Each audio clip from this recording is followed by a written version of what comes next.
Hello friends, welcome back to RGM online classes. RGM education YouTube চ্যানেলের রাত 8টার special TET ক্লাসে তোমাদের সকলকে জানাই আরও একবার স্বাগত। তো আমাদের প্রাইমারি টেট এবং স্পেশালি আপার প্রাইমারি টেট পরীক্ষা যেটা আগামীতে হতে চলেছে, সেই পরীক্ষার প্রস্তুতির জন্য আমাদের কিন্তু বিস্তারিত ক্লাসেসগুলো প্রতিদিন আমরা করছি। তোমরা প্রত্যেকে জানো যে ইতিমধ্যে কিন্তু কাউন্সেলিং কমপ্লিট হয়েছে আপার প্রাইমারির, এবং রিসেন্টলি ওই 1200 সামথিং ক্যান্ডিডেটের কিন্তু কাউন্সেলিং কিন্তু হয়ে গেল, যার মধ্যে অধিকাংশই অ্যাবসেন্ট ছিল। তো আগামীতে অর্থাৎ আগস্ট মাসের 31 তারিখের আগেই 31 আগস্টের আগেই কিন্তু আপার প্রাইমারির গেজেট নোটিফিকেশন আসার প্রবল সম্ভাবনা রয়েছে, কারণ কোর্ট থেকে কিন্তু এই টাইমটা বেঁধে দেওয়া ছিল। নেক্সট সমস্ত আপডেট তো তোমাদেরকে দেবই। যাই হোক, আমরা ক্লাসটা শুরু করি। আজকে আমাদের ক্লাস নাম্বার 18, এবং আজকের আমাদের টপিক হচ্ছে প্রেরণা বা মোটিভেশন। তোমরা প্রত্যেকেই দেখো যে সিডিপি বলো বা বেঙ্গলি পেডাগজি, ইংলিশ পেডাগজি বা অন্যান্য সাবজেক্টের পেডাগজিতে এই প্রেরণা থেকে একটা দুটা কোয়েশ্চেন কিন্তু প্রত্যেক বছর আসে। এই প্রেরণাটা নিয়ে আজকে আমাদের ক্লাস ডিটেলসে আমরা কিন্তু করব। প্রেরণা কি? প্রেরণা হচ্ছে এমন একটি অভ্যন্তরীণ বা বাহ্যিক শক্তি, মানে মোটিভেশন, সেটা ভিতর থেকেও আসতে পারে আবার বাইরে থেকেও আসতে পারে, যা ব্যক্তিকে কোনো কাজ করতে উদ্বুদ্ধ করে। মোটিভেশন কি? যে কোনো একটা কাজ করার জন্য উদ্বুদ্ধ হওয়া। যে আজকে মনে করো নোটিফিকেশন প্রকাশিত হচ্ছে, আজকে নোটিফিকেশন প্রকাশিত হলো, তোমরা কি করলে? তোমরা বাড়িতে গিয়ে সুন্দর করে সিলেবাসটাকে গুছিয়ে নিয়ে পড়াশোনা শুরু করলে, তাহলে ওই নোটিফিকেশনটাই হচ্ছে এই পরীক্ষার প্রস্তুতি নেওয়ার একটা প্রেরণা, তাই তো? একটা মোটিভেশন। এটা হচ্ছে এইরকমভাবে ভাবতে হবে। এবার ক্লাসরুমে মনে করো এখানে একটা ছবি দেখতে পাচ্ছ তোমরা, এখানে একটা ছবি দেখতে পাচ্ছ। এই ছবিতে দেখা যাচ্ছে একজন দিদিমণি রয়েছেন। তিনি কি করছেন? তিনি দেখো প্রত্যেকটা বাচ্চার মুখে হাসি, এবং প্রত্যেকে একটা ভালো এনভায়রনমেন্ট এনজয় করছে ক্লাসের মধ্যে। তার মানে এই নয় যে দিদিমণিটা কোনো মজার কোনো গল্প করছেন, তা নয়। তিনি প্রত্যেককে একটা এমন আহ, পরিস্থিতি তৈরি করে দিয়েছেন বা এমন একটা পরিবেশ তৈরি করেছেন যেখানে প্রত্যেকটা বাচ্চাই নিজেরা পার্টিসিপেট করছে সেই পড়ার মধ্যে। একজন পড়া ধরা হলো, সে পড়াটা বলতে পারলো না, তাই বলে তাকে আমি স্কল্ড করতে শুরু করলাম, আমি তাকে তিরস্কার করছি, তোর দ্বারা কিচ্ছু হবে না, একদম কোনো কাজের না তুই, এইসব বলতে শুরু করছি, তাহলে কিন্তু তাকে নেগেটিভ করে দেওয়া হলো, তার মধ্যে মোটিভেশন কিন্তু আসবে না। তাকে যদি বলি যে তুমি চেষ্টা করলে পারবে, তুমি এইভাবে এইভাবে করো, তোমার এই ভুলগুলো ঠিক করে তুমি পারবে, তাহলে সেটা হচ্ছে মোটিভেশন। সেই মোটিভেশনের কথা এখানে বলা হচ্ছে। লক্ষ্য অর্জনের জন্য কাজ চালিয়ে যেতে সাহায্য করে, সেটাই হচ্ছে মোটিভেশন। এবং লং টার্মের জন্যও কিন্তু এই মোটিভেশনই কাজ করে, লং টার্মের জন্যও। ঠিক আছে? ডিসিপ্লিন, ডিসিপ্লিন হচ্ছে মোটিভেশনের আরও একটা পার্ট। যে শক্তি ব্যক্তির আচরণকে শুরু করে পরিচালনা করে এবং নির্দিষ্ট লক্ষ্যের দিকে এগিয়ে নিয়ে যায়, তাকে প্রেরণা বা মোটিভেশন বলে। সহজ ভাষায় কোনো কাজ করার ইচ্ছা বা আগ্রহী হচ্ছে প্রেরণা। মানে যার মধ্যে এনথুসিয়াজম থাকে, যে প্রচণ্ড এনথুসিয়াস্টিক কোনো একটা কাজ করার। ঠিক আছে? প্রেরণার বৈশিষ্ট্যগুলো দেখলে আমাদের প্রেরণার যে সংজ্ঞাটা সেটা আমরা আরও ক্লিয়ারলি বুঝতে পারবো।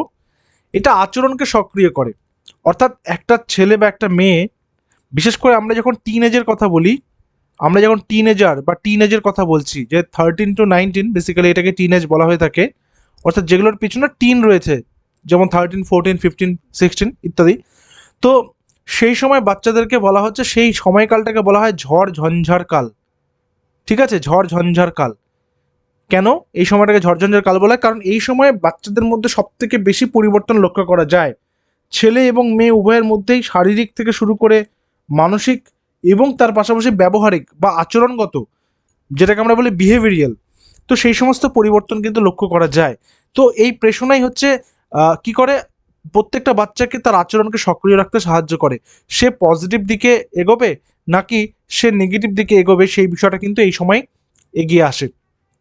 লক্ষ্য ভিত্তিক হয়, সেটা পজিটিভ হতে পারে, নেগেটিভ হতে। নেগেটিভ কীরকম? মনে করো যে আজকে ও বাড়িতে অপমানিত হচ্ছে পড়াশোনা না পারার জন্যে, স্কুলে গিয়ে অপমানিত হচ্ছে পড়াশোনা না পারার জন্যে, খেলতে গিয়ে সেখানে অপমানিত হচ্ছে সেখানে খেলতে ভালো করে না পাওয়ার মধ্যে। তাহলে ওর মধ্যে কিন্তু নেগেটিভ মোটিভেশন বারবার আসছে, যে আমাকে সবাই কী করছে? অপমান করছে, ছোট করছে, নিচু দেখাচ্ছে, তাহলে আমি ভালো হওয়ার চেষ্টাই করবো না, আমি খারাপ হবো।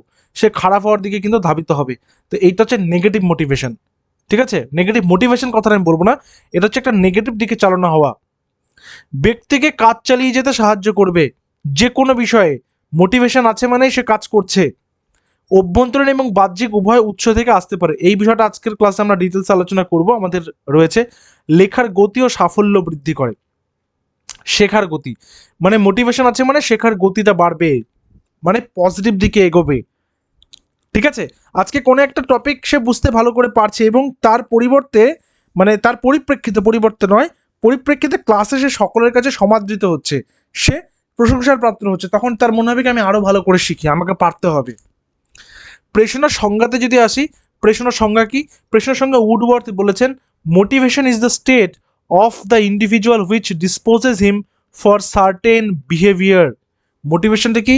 Motivation is the state of the individual, অর্থাৎ মানে পরিস্থিতি বা একটা পজিশন, একটা ব্যক্তিগত ব্যক্তির, which disposes him for a certain behaviour, যেটা তাকে একটা নির্দিষ্ট ব্যবহার বা নির্দিষ্ট আচরণ করতে কি করে, প্রোৎসাহিত করে। আর গুড কি বলেছেন? Motivation is the process of অ্যারাউজিং, sustaining and regulating activity, মানে কোনো কিছু তৈরি করা, উদ্বুদ্ধ মানে শুরু করা, সেটাকে ধরে রাখা এবং সেটাকে পর্যালোচনার মাধ্যমে বা পারস্পরিকভাবে বা কন্টিনিউয়াসলি সেটাকে নিয়ে চলে যাওয়া, সেটাই হচ্ছে মোটিভেশন।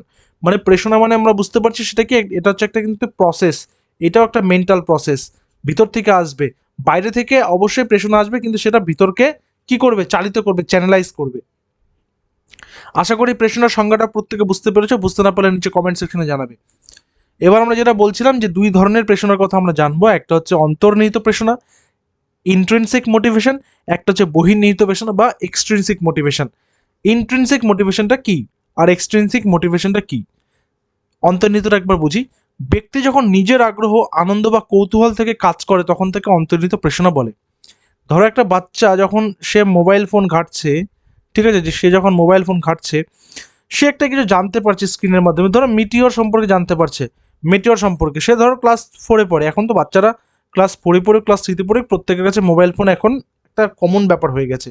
এবং এটা খারাপও নয়, কিন্তু এটার এক্সেসিভ ইউজটা খারাপ। মোবাইল থেকে দূরে রাখাটাও এখন কিন্তু বাচ্চাদেরকে, তাহলে তাদের সঙ্গে অন্যায় করা হবে।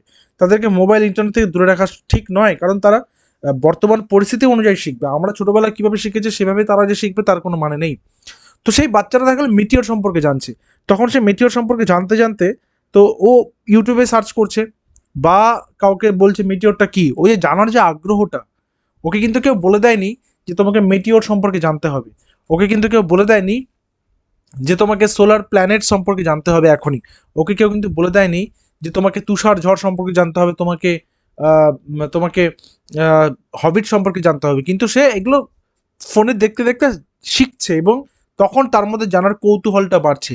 ঠিক আছে, উদাহরণ, নতুন কিছু শেখার আনন্দে পড়াশোনা করা, যখন সে নতুন কিছু জানতে পারছে, শিখতে পারছে, তখন তার মনের মধ্যে একটা আনন্দ জাগছে এবং তখন সে নিজেকে আরও সেই বিষয়ের দিকে ইনফ্লুয়েন্স করছে, এটাকে বলে সেলফ মোটিভেশন। আমরা যেটাকে বলি এটা হচ্ছে ইন্টেন্সিক মোটিভেশন। বই পড়তে ভালো লাগে বলে বই পড়া, ফোন ঘাঁটতে ভালো লাগছে এবং সে জানতে পারছে জন্য সে ফোনটা নিয়ে ঘাঁটছে। বৈশিষ্ট্য কি, এইটা হচ্ছে খুব ইম্পর্টেন্ট, এই অন্তর্নিহিত প্রেষণ, এটা আমাদের প্রত্যেকের মধ্যে থাকে, শুধু বাচ্চাদের মধ্যে নয়। এটা হচ্ছে দীর্ঘস্থায়ী হয়, এটা বেশি কার্যকরী এবং স্থায়ী শিখন তৈরি করে, অর্থাৎ যেহেতু নিজে থেকেই আশা জাগছে শেখার জন্য, তাই সেটা কিন্তু স্থায়ীভাবে জানতে ইচ্ছা করছে। এই যে দেখো বাচ্চারা স্পেস সম্পর্কে জানছে, ইন্ট্রিনসিক মোটিভেশন। ঠিক আছে, এখানে টিচার দুদিকেই কিন্তু ডাইরেকশন দিচ্ছেন, দুদিকেই ইয়ে করছে, কিন্তু এখানে দেখো সে নিজের জন্য জানছে, সে নিজে শিখতে চাইছে ভালো করে, বুঝতে পারছে ভালো করে, ইত্যাদি। এইখানে বাচ্চারা টেবিলে দেখো, এখানে A+ গ্রেড রয়েছে, এখানে ট্রফি রয়েছে, এখানে মেডেলস রয়েছে, তার মানে কি এই মেডেলগুলো, এই মার্কসটা, এই ট্রফিটা, এগুলো হচ্ছে এই বাচ্চাটাকে মোটিভেশন দিচ্ছে। এটাকে আমরা বলবো এক্সট্রিনসিক মোটিভেশন বা বহির্নিহিত প্রেরণা। যখন যখন পুরস্কার, নম্বর, শাস্তি বা বাহ্যিক কারণে কাজ করা হয় তখন তাকে বহির্নিহিত প্রেরণা বলে। এক্সট্রিনসিক মোটিভেশনটা কি, যখন পুরস্কার, নম্বর, শাস্তি বা বাহ্যিক কারণে কাজ করা হয়, ঠিক আছে, তখন তাকে কি বলে, বহির্নিহিত প্রেরণা।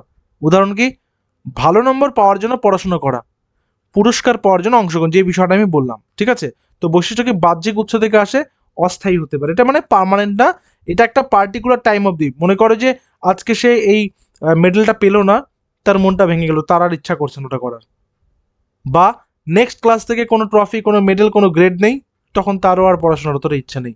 এই যে বিষয়গুলো, এটা হচ্ছে বলা হয় এক্সট্রিনসিক বা বহির্নিহিত। আশা করি বুঝতে অসুবিধা হয়নি। শিক্ষায় প্রেরণার গুরুত্ব এবং শিক্ষকের ভূমিকা।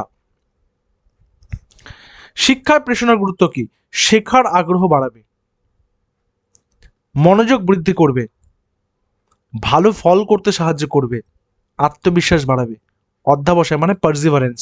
এই যে বাচ্চাটাকে দেখো, বাচ্চারা যখন তার মধ্যে প্রেষণা আবির্ভাব হয়েছে বা তার মধ্যে যখন সে প্রেষণা বলা যেতে পারে যে বুস্ট হয়েছে, তখন সে ধীরে ধীরে ধীরে ধীরে তার জানার পরিসরটা বাড়ছে, শেখার পরিসরটা বাড়ছে, তার দৃষ্টি খুলছে। এখানে চোখ আই ওপেনার মানে হচ্ছে এখানে তার কিন্তু জ্ঞানের চক্ষু খুলছে, এবং তার অ্যাজ এ রেজাল্ট সে কিন্তু ট্রফিজও পাচ্ছে, সে কিন্তু মেডেলসও পাচ্ছে, সে কিন্তু গ্রেডও পাচ্ছে, এবং সে ধীরে ধীরে উন্নতির পথে এগিয়ে যাচ্ছে। ঠিক আছে? শিক্ষকের ভূমিকা কি হওয়া উচিত? আমরা যারা পড়াবো, আমরা যারা স্কুলে পড়াই, আমাদের দায়িত্ব কি হওয়া উচিত? ঠিক আছে, আমার দায়িত্ব কি? প্রশংসা করতে হবে বাচ্চাদেরকে, উৎসাহ প্রদান করতে হবে, শিশু কেন্দ্রিক শিক্ষা দিতে হবে। অর্থাৎ প্রশংসা করব আমি বাচ্চারা, যে বাহ তুমি তো খুব সুন্দর করেছো। সেটা যে কোনো কারণে হতে পারে, তার হ্যান্ড রাইটিংয়ের জন্য হতে পারে, তার পড়ার জন্য হতে পারে, তাকে প্রজেক্ট ওয়ার্ক করতে দেওয়া হচ্ছে সেই কারণে হতে পারে। তার প্রশংসা করব, উৎসাহ প্রদান করব, মানে তাকে মোটিভেশন দেব, তাকে বলবো তুমি আরো ভালো করলে আরো ভালো করতে পারবে, তোমার এখনো পর্যন্ত 60% আমি পেয়েছি, তুমি চেষ্টা করলে আরো পারবে। তখন সে বাড়িতে গিয়ে কিন্তু পড়বে, জানার চেষ্টা করবে। শিশু কেন্দ্রিক শিক্ষাদান, এটা তো আমরা প্রত্যেকে জানি, এবং এই শিশু কেন্দ্রিক শিক্ষা যে ফাদার রয়েছেন, যে father of child centric education, তিনি হচ্ছেন রুশো, এটা আমরা প্রত্যেকে জানি। বাস্তব উদাহরণ ব্যবহার করতে হবে, অর্থাৎ এ ফর অ্যাপেল আমি শুধু পড়িয়ে ছেড়ে দিলাম তা কিন্তু নয়, আমি অ্যাপেলের পাশাপাশি আপেল যে রয়েছে একটা আপেল, সে আপেলের একটা ছবির সঙ্গে বা আপেলের সাথে বাচ্চাদের পরিচয় করালাম। সি ফর কাউ পড়ালাম, তাকে মাঠের মধ্যে গরু দেখালাম। জি ফর গোট পড়ালাম, তাকে মাঠের মধ্যে একটা ছাগল দেখিয়ে দিলাম। ঠিক আছে? এফ ফর ফ্লাওয়ার পড়ালাম, তাকে ফুল দেখালাম। অর্থাৎ বাহ্যিক মানে এটাকে আমরা বলি হচ্ছে মিথস্ক্রিয়া করানো। অর্থাৎ পুস্তকের বা যেটা আমরা বলি হচ্ছে বইয়ের লেখা জ্ঞানের সাথে বাস্তবের জ্ঞানের পরিচয় করানো বা সাক্ষাৎ করানো। সাফল্যের অভিজ্ঞতা তৈরি করা, অর্থাৎ অভিজ্ঞতা মানে কি? এক্সপিরিয়েন্স করা, মানে আমি এটা শিখছি, তার ফলে আমি এই এই সফলতা পেলাম, বা আমার এই এই হেল্প হলো, বা এটা এটা আমি শিখলাম, বা এটা এটা আমি জানলাম, এটা এটা আমি প্রশংসা পেলাম। তাহলে তার শেখার পরিসরটা বাড়বে, এবং সে তার সাফল্যর সংখ্যা আরও বাড়াতে শুরু করবে। আর ভয়মুক্ত পরিবেশ সৃষ্টি করতে হবে, অর্থাৎ বাচ্চারা যাতে কোনো ভয় না পায়, বাচ্চারা যাতে কোনো কিছু করতে বাধাপ্রাপ্ত না হয়, তার জন্য এমন না হয় যে সে মনের মধ্যে অনেক প্রশ্ন রয়েছে কিন্তু সে সাহস পাচ্ছে না, সে হাত তুলে যে প্রশ্নটা করবে সেটা, তাহলে সেটা কিন্তু করতে হবে। খুবই গুরুত্বপূর্ণ, এটা নিয়ে আমাদের একটা আলাদা ক্লাস রয়েছে, ম্যাসলোর থিওরি, সে পিরামিডটা। যেহেতু প্রেষণা নিয়ে, তাই ম্যাসলোকে ছাড়া তো হবে না, হবে না। এই ম্যাসলোর যে হায়ারকি অফ নিডস রয়েছে, সেই ম্যাসলোর প্রয়োজনের যে শ্রেণীবিন্যাস রয়েছে, সেটা আমরা একবার জাস্ট আজকে টাচ করে নেবো। এটা আমাদের আলাদা কিন্তু ক্লাস রয়েছে, আমাদের চ্যানেলে তোমরা পেয়ে যাবে। ম্যাসলো থিওরি RGM এডুকেশন লিখে সার্চ করে তোমরা পেয়ে যাবে। তার পাশাপাশি যারা 5E মডেলটা তোমরা করনি এখন অবধি, সেই ক্লাসটাও কিন্তু আমাদের চ্যানেলে দেওয়া রয়েছে, সেটাও তোমরা কিন্তু পেয়ে নেবে। ঠিক আছে, নিয়ে নেবে। তো প্রেষণাকে 5টি স্তরে ভাগ করা হয়েছে বা ভাগ করেছেন কে? ম্যাসলো। শারীরবৃত্তীয় চাহিদা, যেটা খাদ্য এবং ঘুম, এই যেটা হচ্ছে ফিজিওলজিক্যাল নিডস, খাবার, ঘুম মানে কি বেসিক, যেটা একটা বাচ্চাকে কি করবে? বেঁচে থাকতে সাহায্য করবে। শুধু খাওয়া দাওয়া করছি, ঘুমাচ্ছি না, তা তো হবে না। শুধু ঘুমাচ্ছি, খাচ্ছি না, তা তো হবে না। দুটোই লাগবে, এটা হচ্ছে বেসিক নিডস। নিরাপত্তার চাহিদা, সেই বাচ্চারা যে স্কুলে যাচ্ছে সেখানে তার সেফটি সিকিউরিটিস কী কী রয়েছে? বাড়িতে সেফটি আছে তো? খেলতে যাচ্ছে সেটা আছে তো? তার এখানে সেফটি বলতে শুধু শরীরের সেফটি নয়, তার মানসিক সেফটির কথা ভাবা হচ্ছে তো? শুধু খাওয়াচ্ছি আমি তাকে সুন্দর সুন্দর protein, fats, carbohydrates, minerals, vitamins সব কিছু দিচ্ছি, কিন্তু তাকে প্রত্যেক দিন আমি তাকে ছোট করছি, অপদস্থ করছি, অপমান করছি, সে ঘুমাতে পারছে না, তাহলে কিন্তু হবে না। সিকিউরিটি। ভালোবাসা, সম্পর্কের চাহিদা, সে যে স্কুলে যাচ্ছে বা সে যে ফ্যামিলিতে আছে, সে যে বন্ধুদের সঙ্গে যাচ্ছে, সেখানে তার সম্পর্ক ভালো আছে তো? তার সোশ্যাল সার্কেলটা, আমি এসসি লিখলাম, তার সোশ্যাল সার্কেলটা ভালো তো? তার বাবা মা তার সঙ্গে সময় কাটাচ্ছে তো? স্কুলে তার বন্ধু বান্ধবরা তার সঙ্গে বন্ধুত্ব করছে তো? এই বিষয়গুলো। তার মর্যাদার চাহিদা, অর্থাৎ সে কোনো কিছু করতে চাইছে কিনা, সে, এটাকে বলা হচ্ছে এস্টিম নিডস, অর্থাৎ সে ভালো ফলাফল করতে চাইছে কিনা, সেটা স্পোর্টস হতে পারে, এডুকেশন হতে পারে, স্টাডিজ হতে পারে, ক্লাস হতে পারে, যে কোনো ক্ষেত্রে হতে পারে। সে কি নিজেকে জাহির করতে চাইছে? সে কি নিজের মধ্যে যেটা আছে সেটাকে সে উপলব্ধি করতে পেরেছে এবং সেটাকে সে বাস্তবায়িত করতে পারছে সেটা? এবং সব থেকে ফাইনাল সেটা হচ্ছে আত্ম উপলব্ধি, সেলফ অ্যাকচুয়ালাইজেশন। এটা অনেকের অনেক ছোট বয়সে হয়, অনেকের অনেক দেরিতে হয়, বাট হয়। সেলফ অ্যাকচুয়ালাইজেশন, যে আমি কি করছি, আমি কেন করছি, ঠিক আছে, কি করছি, কেন করছি। আর এই সেলফ অ্যাকচুয়ালাইজেশনটা যাদের মধ্যে হয় তারা কিন্তু জীবনে অনেক কিছু উপলব্ধি করতে পারে, ঠিক আছে। তো এটা ছিল ম্যাসলোর প্রয়োজন এবং সেই প্রয়োজনের শ্রেণীবিন্যাস। আমরা ম্যাসলোকে নিয়ে একটা আলাদা বিস্তারিত ক্লাস কিন্তু করে দিয়েছি, তোমরা সেটা একবার দেখে নেবে। এবার হচ্ছে অ্যাচিভমেন্ট মোটিভেশন, কৃতিত্ব প্রেরণা। অ্যাচিভমেন্ট মোটিভেশন কি? উচ্চমানের সাফল্য অর্জনের জন্য যে প্রেরণা কাজ করে তাকে অ্যাচিভমেন্ট মোটিভেশন বলে। এরপরে কিন্তু আমরা এখানকার প্রিভিয়াস ইয়ার্স কোশ্চেন্সও করবো, যে প্রিভিয়াস ইয়ার্সে বিভিন্ন সিটেটের এডিশনে এবং তার পাশাপাশি অন্যান্য স্টেটের যে টেট পরীক্ষাগুলো সেগুলোতে কী কী প্রশ্ন এসে সেগুলো দেখবো। তো উচ্চমানের সাফল্য অর্জনের জন্য যে প্রেরণা কাজ করে তাকে অ্যাচিভমেন্ট মোটিভেশন বলে। এই ধারণার সঙ্গে বিশেষভাবে যুক্ত ছিলেন, ঠিক আছে, ওই ম্যাসলো, তার কথায় আমরা কিন্তু জানলাম। পরীক্ষার জন্য গুরুত্বপূর্ণ এক লাইনে তথ্য একবার দেখে নেব। মোটিভেশন কি? আচরণের চালিকা শক্তি। ইন্ট্রিনসিক মোটিভেশন আর এক্সট্রিনসিকটা আমরা দেখলাম, একটা সবচেয়ে কার্যকর ইন্ট্রিনসিক আর বাহ্যিক উৎস থেকে আসে। ম্যাসলোর সর্বোচ্চ স্তর কোনটা? Self actualisation. এটা কিন্তু এমসিকিউ দেয়, বিভিন্ন পরীক্ষাতে এমসিকিউ দেয়। মোটিভেশন শিক্ষণকে দ্রুত কার্যকর করে। পুরস্কার ও শাস্তি হচ্ছে নির্হিত প্রেরণার উদাহরণ। এইটা কিন্তু আমরা মোরাল ডেভেলপমেন্ট থিওরিতে পড়েছি না? মোরাল ডেভেলপমেন্ট থিওরি কার থিওরিটা? কোহলবার্গের। ওকে। প্রেরণা হলো এমন একটি অভ্যন্তরীণ বা বাহ্যিক শক্তি যা ব্যক্তির আচরণকে সক্রিয় করে। প্রেরণা কি? এমন একটা অভ্যন্তরীণ বা বাহ্যিক শক্তি যা ব্যক্তির আচরণকে কি করে? সক্রিয় করে, পরিচালিত করে এবং লক্ষ্য অর্জনের দিকে এগিয়ে নিয়ে যায়। শিক্ষাক্ষেত্রে প্রেরণা শিক্ষার্থীর আগ্রহ, মনোযোগ, অধ্যবসায় ও সাফল্য সৃষ্টি করে। ঠিক আছে, তাহলে প্রেরণাটা কি আমরা বুঝলাম। আমরা কোয়েশ্চেনে যাওয়ার আগে তোমাদের প্রত্যেককে জানিয়ে রাখি, আমাদের তো এখন স্পেশাল অফার চলছে। আমাদের 28শে জুলাই থেকে আমাদের আপার প্রাইমারির নতুন ব্যাচ শুরু হচ্ছে, 28 জুলাই থেকে, ঠিক আছে। নিউ ব্যাচ কিন্তু শুরু হচ্ছে এবং এই নিউ ব্যাচের একটা স্পেশালিটি হচ্ছে আমাদের প্রত্যেকটা আপার প্রাইমারি ব্যাচে 999 ফিস থাকে, তোমরা প্রত্যেকেই জানো। বাট এই নিউ ব্যাচে আমাদের ফার্স্ট 100 স্টুডেন্টসদের জন্য স্পেশাল অফার রয়েছে 799, অর্থাৎ 20% অফ নিয়ে তোমরা কিন্তু ভর্তি হতে পারবে। যেহেতু দুদিন হলো আমাদের ভর্তি শুরু হয়ে গেছে, তাই অনেকেই কিন্তু এনরোল করে নিয়েছে অলরেডি। আমাদের 100 সিট ফিল আপ হয়ে গেলে আমরা কিন্তু এই অফারটা দিতে পারবো না। তাই তোমরা যারা যে এই অফারটা নিয়ে ভর্তি হতে চাইছো আপার প্রাইমারি ব্যাচে, অবশ্যই যোগাযোগ করে নেবে এই ক্লাসটার পরেই। 9564345236 তোমরা লিখে পাঠাবে আপার প্রাইমারি ব্যাচ, তোমাদেরকে তাহলে এই অফারটা কিন্তু আমি প্রোভাইড করে দিতে পারবো, এখনই যদি করে নিতে পারো তোমরা। এখানে আমরা সিডিবি করব, বাংলা করব, ইংলিশ করব, এসএসটি করব এবং ম্যাথস অ্যান্ড সায়েন্স করব। ম্যাথস অ্যান্ড সায়েন্সে আলাদা টিচার রয়েছে, পেডাগজির ইংলিশের আলাদা টিচার রয়েছে, এসএসটির আলাদা টিচার রয়েছে। আমাদের কিন্তু অভিজ্ঞ শিক্ষিকারা ক্লাস করাবেন।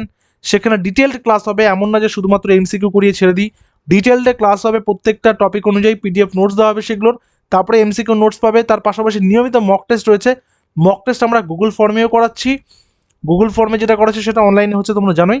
আর পিডিএফেও করাচ্ছি। পিডিএফে কি? পিডিএফে তোমাদের পিডিএফ ফরম্যাট দিয়ে দেওয়া হচ্ছে, বাড়িতে প্রিন্ট আউট করে নিতে হবে এবং তারপর সেগুলো বাড়িতে প্র্যাকটিস কিন্তু করতে হবে, অর্থাৎ মক টেস্টগুলো দিতে হবে এবং তারপরে সময়ের মধ্যে অ্যান্সারগুলো পাঠাতে হবে। তো তোমরা নতুন ব্যাচে এনরোল করতে চাইলে অবশ্যই এনরোল করতে পারো। তোমরা টার্গেট নিয়ে নাও যে ডিসেম্বর থেকে জানুয়ারির মধ্যে তোমাদের আপার প্রাইমারি টেট কিন্তু হয়ে যাবে। যারা ভাবছো যে কিছুই হচ্ছে না, কোনো কিছু আগাচ্ছে না, এরপরে সময় কিন্তু পাবে না, ঠিক আছে। কাজ কিন্তু চলছে আপার প্রাইমারি, তোমরা যারা খবর রাখো আপার প্রাইমারি কিন্তু রিসেন্ট একটা কাউন্সিলিং হয়ে গেল 1200 সামথিং ক্যান্ডিডেটসের। আর 9, 10, 11, 12 একটা কথা বলে, 9, 10 কিন্তু ভেরিফিকেশনের ডেট অলরেডি দিয়ে দিয়েছে 3টে সাবজেক্টের। 11, 12 কিন্তু পুলিশ ভেরিফিকেশন চলছে, অর্থাৎ প্রসেস কিন্তু চলছে, প্রসেস কিন্তু থেমে নেই, ঠিক আছে। তো যারা যারা চাইবে প্রস্তুতি নেওয়ার জন্য তারা অবশ্যই যোগাযোগ করে নেবে। চলো আমরা প্রথম প্রশ্নে চলে যাই, টপিক রিলেটেড এমসিকিউ। নিম্নলিখিত কোন স্ব অনুপ্রাণিত বা ইন্ট্রিনসিক্যালি মোটিভেটেড শিক্ষার্থীর বৈশিষ্ট্য নয়? অভ্যন্তরীণভাবে মোটিভেটেড বাচ্চার বৈশিষ্ট্য নয় কোনটা? তারা সবসময় সফল, তারা প্রদত্ত কাজকে উপভোগ করে, কাজের সময় তারা সর্বোচ্চ শক্তি প্রদর্শন করে, তারা চ্যালেঞ্জিং কাজ পছন্দ করে। কোনটা বৈশিষ্ট্য নয়? এই যেটাই, তারা সবসময় সফল হতেই পারে না, তারা সবসময়, কেউই সবসময় সফল হতে পারে না। বাকিগুলো কিন্তু যারা স্ব অনুপ্রাণিত তাদের ক্ষেত্রে এটা প্রযোজ্য। প্রেষণার তত্ত্ব অনুযায়ী একজন শিক্ষক শিক্ষণের লার্নিং বা মানে শিক্ষণের বা লার্নিং উন্নতি করতে পারেন, শিক্ষক শিক্ষণের উন্নতি করতে পারেন প্রত্যাশার একটি বিশেষ মান গঠন করে, ছাত্রদের থেকে কোনোরূপ প্রত্যাশা না করে, অত্যধিক প্রত্যাশা করে, ছাত্রদের থেকে বাস্তবিক প্রত্যাশা করে। কি করব? কি করব? ছাত্রদের থেকে বাস্তবিক প্রত্যাশা করে, অপশন নাম্বার ডি। এরপরে একজন ইন্ট্রিনসিক্যালি মোটিভেটেড ছাত্র ড্যাশ সিটেট নভেম্বর 2012। প্রথাগত শিক্ষার প্রয়োজন নেই, পুরস্কারের কোনো প্রয়োজন হয় না, তাকে অনুপ্রাণিত করার জন্য বাহ্যিক পুরস্কার যথেষ্ট নয়, বাহ্যিকভাবে অনুপ্রাণিত শিক্ষার্থীদের তুলনায় তার প্রেরণা নিম্ন স্তরের হয়ে থাকে। কি হবে কারেক্ট অ্যান্সার? একজন ইন্ট্রিনসিক্যালি মোটিভেটেড, যে মানে ভেতর থেকে অভ্যন্তরীণভাবে যে অনুপ্রাণিত, তাকে অনুপ্রাণিত করার জন্য কিন্তু বাহ্যিক পুরস্কারের প্রয়োজন হয় না বা বাহ্যিক পুরস্কার যথেষ্ট নয়। মানে তাকে চকলেটের লোভ দেখিয়ে কিন্তু করানো যাবে না, সে যদি নিজে থেকে মোটিভেটেড হয় তবেই সে করবে। কৃতিত্ব অর্জনকারী প্রেরণা বা অ্যাচিভমেন্ট মোটিভেশন, সিটেট নভেম্বর 2012। কৃতিত্ব অর্জনকারী প্রেরণা বা অ্যাচিভমেন্ট মোটিভেশন আবেগপ্রবণভাবে কাজ করার প্রবণতা, চ্যালেঞ্জিং কাজ করার প্রবণতা, ব্যর্থতা এড়িয়ে যাওয়ার প্রবণতা, সফলতা ও ব্যর্থতাকে সমানভাবে গ্রহণ করার সদিচ্ছা। কৃতিত্ব অর্জনকারী বা যেটা অ্যাচিভমেন্ট মোটিভেশন যেটা আমরা পড়লাম আজকে, সেটা হচ্ছে সফলতা এবং ব্যর্থতাকে সমানভাবে গ্রহণ করার সদিচ্ছা। মানে এই যে রবীন্দ্রনাথ ঠাকুর বলেছেন না বোঝাপড়া কবিতায়, যে মনেরে আজ কহজে, ভালো মন্দ যাহাই আসুক সত্যের এলাও সহজে, তার একটা খুবই বিখ্যাত একটা পংক্তি। তো সেইটাই বলেছে, সফলতা হোক বা ব্যর্থতা হোক সেটাকে নিতে হবে, গ্রহণ করতে হবে। আচ্ছা, এখানে কি দিয়েছে? এখানে দিয়েছে নিম্নলিখিত কোনটি প্রেরণা চক্রের বা মোটিভেশন সাইকেলের সঠিক ক্রম? সেপ্টেম্বর 2014, ভালো করে দেখবে। উদ্দীপনা, তাড়না, চাহিদা, কৃতিত্ব অর্জন এবং রিডাকশন অফ অ্যারাউজাল। এটা হচ্ছে এই যে মানে 5টা অংশের কথা এখানে বলেছে, বলতে হবে কোনটার সঠিক প্যাটার্ন রয়েছে। একটা মানুষ কোনো কিছু শেখার জন্য সবার প্রথমে তার মধ্যে কি আসবে? শেখার, সবার আগে আসবে শেখার চাহিদা। ঠিক আছে, চাহিদা আসলো। তারপরে কি আসবে? চাহিদাটা যাতে করে সেই চাহিদা অনুযায়ী তার মধ্যে একটা তাড়না আসবে। তাড়না কাকে বলে? যেটাকে আমরা বলতে পারি মোটিভেশন, মানে সে কিন্তু উদ্বুদ্ধ হচ্ছে। তারপরে আসবে উদ্দীপনা, তারপরে আসবে লক্ষ্য নির্দেশিত আচরণ এবং তারপরে আসবে উত্তেজনা প্রশমন। সেই উত্তেজনা প্রশমন কখন হবে? যখন সে অর্জন করে নেবে, কোনো কিছু অ্যাচিভ করে নেবে। সো অপশন নাম্বার ডি হচ্ছে এখানে সঠিক উত্তর। নেক্সট আসবো, একজন শিক্ষিকা তার ছাত্রছাত্রীদের স্ব অনুপ্রেরণার ক্ষেত্রে নিশ্চিত হতে চাইলে তাকে যে বিষয়টি দেখতে হবে। সিটেট ফেব্রুয়ারি 2015। অপসরি চিন্তনের জন্য শিখন কার্যাবলী পরিকল্পনা করা, সকল শিশুদের শিক্ষা অর্জনের জন্য নির্দিষ্ট মান বজায় রাখা, চূড়ান্ত ফলাফলের আগেই প্রত্যেকটি শিশুর শিখন প্রক্রিয়ার উপর নজর দেওয়া, নাকি বাস্তবধর্মী উপহার প্রদান করা। কি হবে সঠিক উত্তর? সঠিক উত্তর হবে অপশন নাম্বার সি, চূড়ান্ত ফলাফলের আগে প্রত্যেকটা শিশুর শিখন প্রক্রিয়ার উপর নজর দেওয়া। অপশন নাম্বার সি হবে এখানে সঠিক উত্তর। এরপরে কি আছে? নাম্বার 7 বলেছে নিম্নলিখিত কোন বিবৃতিটি প্রেষণা এবং শিখনের ক্ষেত্রে সঠিক? নিম্নলিখিত কোন বিবৃতিটি প্রেষণা এবং শিখনের ক্ষেত্রে সঠিক? প্রেষণা এবং শিখনের ক্ষেত্রে সঠিক। শুধুমাত্র বাহ্যিক পুরস্কার ব্যবহারের মাধ্যমে শিখন কার্যকরী করা যায়। শিখনের ক্ষেত্রে প্রেষণা কোনো ভূমিকা পালন করে না। শিখন তখনই কার্যকরী হয় যখন শিক্ষার্থীদের স্ব অনুপ্রেরণা থাকে, মানে যেটাকে আমরা বলি ইন্ট্রিনসিক, আর পরেরটা হচ্ছে এক্সট্রিনসিক। তাহলে কি করব সঠিক উত্তর?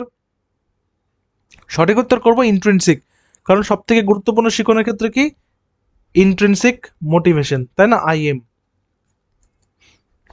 নেক্সটে আসি, নিম্নলিখিত কোনটি বাহ্যিক অনুপ্রেরণা, মানে এক্সট্রিনসিক মোটিভেশন কোনটা? যখন আমি হোমওয়ার্ক করি তখন সব থেকে বেশি শিখতে পারি। হোমওয়ার্ক করার সময় আমার ধারণা ভালো করে বুঝতে পারি। আমি আমার হোমওয়ার্ক সম্পন্ন করি কারণ শিক্ষক প্রতি কাজের জন্য নম্বর প্রদান করেন। আমি আমার হোমওয়ার্ক উপভোগ করি কারণ আমি এটাকে খুশিতে প্রদান করি। দেখো, এক্সটেন্সিভ কি? যখন কোনো কিছু পাওয়ার জন্য কোনো একটা কিছু করা হবে, তাহলে কি যে আমাকে নম্বর দেয় স্যার, তাই আমি হোমওয়ার্ক করি। তাহলে option number C, option number C. নিম্নলিখিত কোনটি ছাত্রছাত্রীদের শিখনে কার্যকরী প্রেষণা কৌশলের উদাহরণ? সিটেট 2020 জুলাই। খুব সহজ কাজ দেয়া, প্রতিযোগিতার জন্য যথেষ্ট সুযোগ সৃষ্টি করা, শিক্ষার্থীরা যখন নতুন দক্ষতা অর্জন করে তখন স্ক্যাফোল্ডিং প্রদান করা। স্ক্যাফোল্ডিং আমরা করেছি না, মাচান নির্মাণ। আমরা কার নামের সাথে এই স্ক্যাফোল্ডিংটাকে জুড়েছি? ভাইগটস্কি।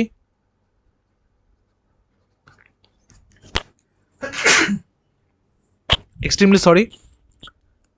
ভাইগটস্কি সম্পর্কে আমরা এই মাচার নির্মাণের ব্যাপারটা পড়েছি, তাই না?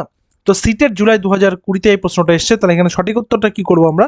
সঠিক উত্তর হবে অপশন নাম্বার সি, শিক্ষার্থীরা যখন নতুন দক্ষতা অর্জন করবে তখন স্ক্যাফোল্ডিং প্রদান করা।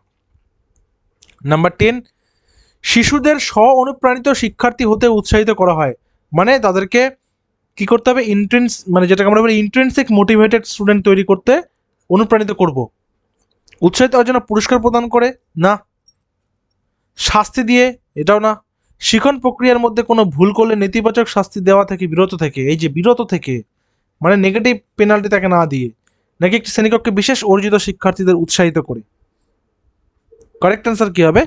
Option number C, negative penalty কিন্তু দেওয়া যাবে না। তাহলে এটা তোমাদের জন্য রাখলাম এই এক্সাম্পলটা বা এই কোশ্চেনটা, ঠিক আছে? এটা তোমাদের হোমওয়ার্ক থাকছে, তোমরা নিচে কাইন্ডলি জানাবে কমেন্ট সেকশনে। ধরো কীভাবে অ্যান্সারটা করবে, কোশ্চেন যেরকম আছে, সরি, যে 11 রয়েছে, 11 দিয়ে এ বি সি ডি যেটা অ্যান্সার হবে সেটা কিন্তু দেবে। কি বলেছে? নিম্নলিখিতদের মধ্যে কোনটি বাহ্যিক প্রেষণার উদাহরণ? শাস্তি পরিহার করে মানে বাদ দেওয়া, আগ্রহ, পুরস্কার নাকি ব্যর্থতার ভয়। তো এবং জানিও তোমাদের আউট অফ 11 তোমরা কতগুলো ঠিক করতে পারলে। এবং আরও একবার তোমাদের বলে দিচ্ছি, আমাদের কিন্তু ইতিমধ্যে অনেকগুলো সিট বুকিং হয়ে গেছে নতুন ব্যাচের 28 তারিখের, কারণ এখন প্রত্যেকের মধ্যেই খুবই অ্যাসপিরেশন রয়েছে মানে প্রিপারেশন নেওয়ার, কারণ আমাদের আপার প্রাইমারি টেট এক্সাম কিন্তু হতে চলেছে খুব শীঘ্রই। তো তোমরা চাইলে যোগাযোগ করে নিতে পারো আমাদের অফিসিয়াল হোয়াটসঅ্যাপ নাম্বারে। তো দেখা হচ্ছে আমাদের পরবর্তী ক্লাসে। Till then stay connected with RGM education YouTube channel. Thank you very much.